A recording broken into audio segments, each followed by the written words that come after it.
Herkese selam. Kanalıma ve videoma hoş geldiniz. Bugün son seçtim. Ve vlog seçtim. Gidelim. Bence hazırlaşmışam. Saçım falan eləmişəm. Üzümüzdə her şey hazırdır. Ben çıxacaq birazdan.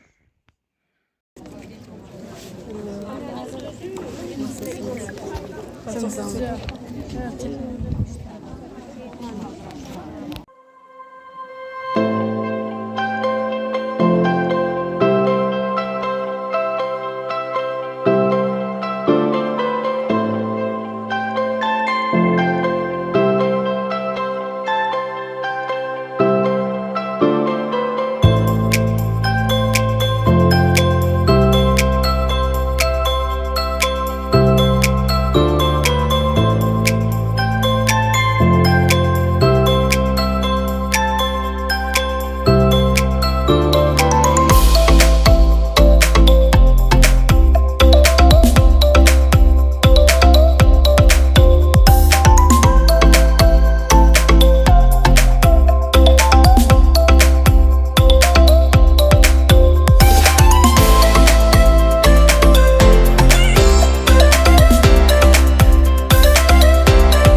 Is gone.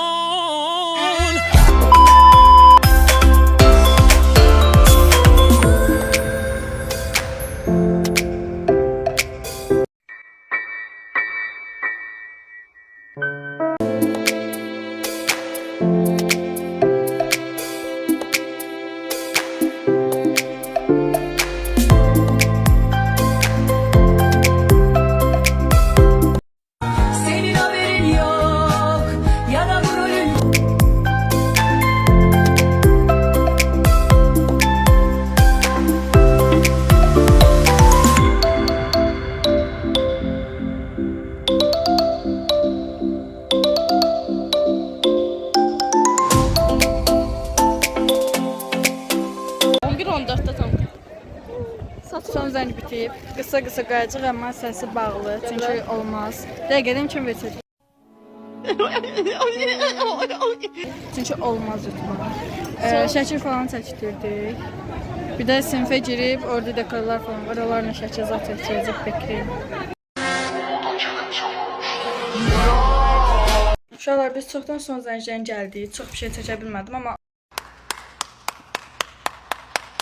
anam qısa çəkdi. YouTube-da mahnı olmaz. Oraların səsini batırıb paylaşacağım. Mən girəmədim, o anam sinifə girdi, belə şarlar gətirdim.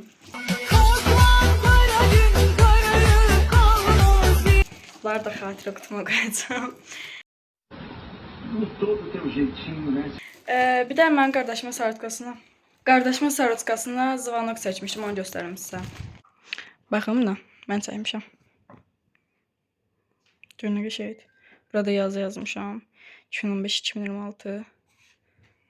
Özellərimlə eləmişəm. Şimdi sağollaşırıq.